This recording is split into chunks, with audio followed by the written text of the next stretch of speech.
दोस्तों, जैसा कि आपको मालूम है कि बिहार में उर्दू टीईटी का एक एग्ज़ाम हुआ था 2013 में। 2013 में एग्ज़ाम हुआ, फिर उसका रिज़ल्ट आया। जो पास उम्मीदवार थे, बाद के रिज़ल्ट में वो फ़ेल कर दिए गए। यानी करीब 12,000 ऐसे उम्मीदवार हैं, जो टीईटी में पास थे, बाद में फ़ेल हो गए और वो 12,000 उम्मीदवार पिछले 10 सालों से लगातार संघर्ष कर रहे हैं। पटना के सड़कों पर कई बार लाठी और डंडे खाए, लेकिन उनका मसला हल नहीं हुआ। हमारे साथ हैं उर्दू बांग्ला टीईटी संघ के प्रदेश अध्यक्ष अमजदी साहब, हसन रजा अमजदी साहब। सबसे पहले तो आपका स्वागत है हमारे इस प्रोग्राम में। पहला सवाल यही होगा कि अब आप लोग क्या करने वाले हैं? 3 सितंबर को यानी कल पूरे बिहार के उर्दू टीईटी उम्मीदवार, मुस्लिम समाज, उर्दू से मोहब्बत करने वाले, अल्पसंख्यक समाज भारी से भारी हजारों हजार की संख्या में तादाद में पटना पहुंच रहे हैं। वो इसलिए कि 2013 में उर्दू टीईटी का एग्जाम हुआ था, 14 में रिजल्ट जारी हुआ था, सबका नाम मेरिट लिस्ट में आ गया। 15 में जा करके साजिश के तहत धर्म के आधार पे मुस्लिम समझकर, उर्दू उम्मीदवार समझ करके पास 12,000 उम्मीदवारों को फेल कर दिया गया। मुख्यमंत्री नीतीश कुमार जी कम से कम दर्जन भर आश्वासन दिए कि रिजल्ट जारी होगा। 10 साल से सिर्फ हम लोग आश्वासन ही ले और मुस्लिम एमएलए एमएलसी तमाशा देख रहे हैं। दर्जनों लाठियां चार्ज हुई, दर्जनों धरने हुए, पता नहीं कौन दुनिया जहान में कितनी टीवियां हैं, सारे चैनलों पे खबर चली।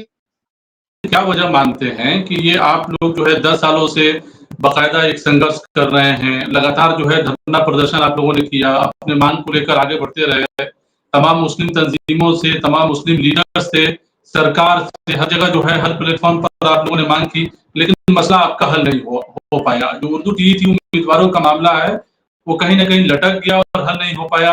अब आप लोगों को उम्मीद है कि ये मसला हल भी होगा? देखिए, मुख्यमंत्री नीतीश कुमार जी की छवि में कहीं से कोई परेशानी दिक्कत नहीं है।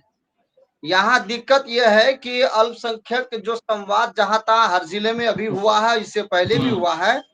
ये जेडीयू के मुस्लिम जो एमएलसी हैं और जो अगवा है मुस्लिमों में, जो जेडीयू के जी, जी, लीडर जी। हैं, वो सबको बहका रहे हैं, बहला रहे हैं, फुसला रहे हैं और पार्टी को कमजोर कर रहे हैं, नीतीश कुमार जी को तोड़ रहे हैं। और वो ये कर रहे हैं कि मुस्लिम समाज का काम नीतीश कुमार जी अब नहीं करेंगे।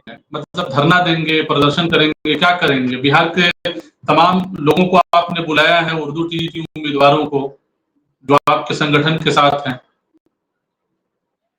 एक बात जान लीजिए कि ये आर पार की लड़ाई है।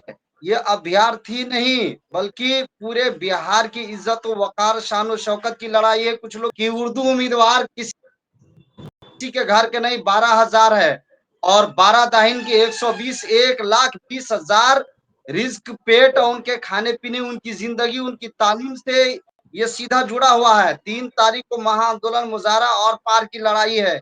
आप ये बताइए, पूरे बिहार में हमसे भी ज्यादा कोई पीड़ित होगा? आप में एक बड़ा सवाल है कि उर्दू टीईटी उम्मीदवारों का मसला आखिर पिछले 10 सालों में क्यों नहीं हल हो सका? सिर्फ हम रिजल्ट का मुतालबा कर रहे हैं, नौकरी का नहीं। रिजल्ट सिर्फ चाहिए। हम तो नौकरी के बारे में तो नहीं बोल रहे हैं। पूरे बिहार के लोग रिजल्ट की मांग कर रहे हैं। सारे पूरे बिहार के सारे काम हो रहे हैं और ये कि कितना बड़ा ये काम है जो नहीं हो रहा है। तो आखिर जिस सूबे में, जिस राज्य में उर्दू को सेकंड ऑफिशियल लैंग्वेज का दर्जा हासिल है, उस स्टेट में, उस राज्य में उर्दू के उम्मीदवारों के साथ इतनी बड़ी नाइंसाफी क्यों? यही एक बड़ा सवाल है कि आखिर रिजल्ट जो है क्यों नहीं जारी किया जा रहा है? हसन रजा अमजदी साहब, ये बताएं कि जो 12,000 लोग हैं, वो किस परिस्थिति में है, किस हालात में है? सबसे बड़ी बात आप भी जान रहे हैं, सचर कमेटी की रिपोर्ट, भारत का मुसलमान, बिहार का मुसलमान महादलित से भी नीचे जिंदगी गुजार रहा है। कैसे करके तो वो पढ़ा और पढ़ने के बाद में वो रिजल्ट लिया, उसको भी आप फेल कर दे रहे हैं। धर्म के आधार पे मुस्लिम समझ करके, उर्दू उम्मीदवार समझ करके। अब बताइए, पढ़ाई छोड़ करके लोग दिल्ली चले गए, मुंबई चले गए, कोलकाता चले गए, हरियाणा चले गए, राजस्थान चले गए, पंजाब चले गए। यहाँ तक के जितने भी लोग हैं, वो लोग आजिज आकर के मजबूर होकर, कुछ लोग तो विदेश चले गए। सारे आखिर चैनल क्यों वाले, सारे ऐसा हुआ कि आपका रिजल्ट जो है, एमएलसी आप लोगों का रिजल्ट जो है जारी नहीं हुआ दोबारा? क्यों हुआ? क्या मानते हैं आप? इतना बड़ा भेदभाव पूरे भारत में कहीं नहीं हुआ। अरे ये क्यों को तो मांग यही है कि अरे हिंदी टीईटी का जो 50% कट ऑफ है, तो उर्दू टीईटी का भी कर ना दीजिए 50%। इसमें क्या जाता है? बताइए ना, इसमें क्या जाता है, किसका क्या जाता है? अब तो टीईटी उर्दू का जो मामला है 2013 का, वो बिल्कुल जो है पेंडिंग में चला गया, उस पर कोई बात भी नहीं हो रही है। तो ये आखिर जो अगुवा है, जो गार्जियन है, जो नेता है, वो क्या कर रहे हैं? किसका नेता है वो? आसमान का नेता है? चांद और सूरज के नेता है? क्या चीज का नेता है वो? तो ये जो पीड़ित उम्मीदवार हैं, ये जो है अब सरकार के खिलाफ धरना देंगे, आप ये कह रहे हैं? कल आर पार की लड़ाई होगी, सरकार के खिलाफ की बात नहीं है, वोट का बहिष्कार होगा। और देख लीजिए, मैं मुस्लिम एमएलए, एमएलसी और जेडीयू के नेता से मैं कहना चाहता हूं कि मुख्यमंत्री नीतीश कुमार जी को कमजोर करने का काम इन लोगों ने किया। नहीं तो सच यही है कि मुख्यमंत्री जी ने दर्जन भर से ज्यादा आश्वासन दिया है। जो नीतीश कुमार जी आश्वासन दे, यकीन दहानी कराए, वो मुख्यमंत्री काम न करे, रिजल्ट जारी न करे, ऐसा हो नहीं सकता है। 10 साल में ये लोग एक बार भी मुख्यमंत्री जी के यहाँ इस मुद्दे को लेकर के नहीं गए। नहीं तो अगर आज चले जाएंगे तो कल रिजल्ट जारी होगा, यही कड़वा सच। यानी आप ये कह रहे हैं कि इस बात का और इस मसले का जिम्मेदार कहीं ना कहीं वो लीडरशिप है जो सोसाइटी की बात करती है, या मुसलमानों का नेता बनने का दावा करते हैं लोग, उन लोगों को जो है आप जिम्मेदार मान रहे हैं? सर, ये हम नहीं कर रहे हैं, ये पूरे बिहार के लोग कर रहे हैं। ये पूरे बिहार में चर्चा है ये कि आखिर बात क्या है भाई, मसला को लेके जा रहे, कर नहीं कर रहे हैं। अब आप बताइए कि जिसकी सरकार होती है, जो उस पार्टी के एमएलए एमएलसी होते हैं, जो लीडर होते हैं, वही ना मुखिया के पास में जाके उस चीज की जानकारी देते हैं। किस जेडीयू के नेता को पता नहीं है कि 10 साल से एक रिजल्ट के लिए लोग तबाह है, मार खा रहा, पूरे जहां तहां धरना पूरे बिहार में? किसको पता नहीं है?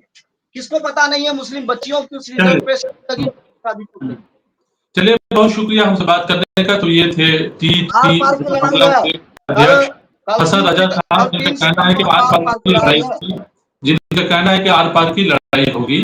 उर्दू टीटी उम्मीदवारों के मसले को सरकार की तरफ से हल किया जाना चाहिए। हसन रजा यदि ये भी मानते हैं कि मुख्यमंत्री नीतीश कुमार तक ये बात पहुंचती नहीं है, अगर पहुंचती तो मसले हल हो जाते,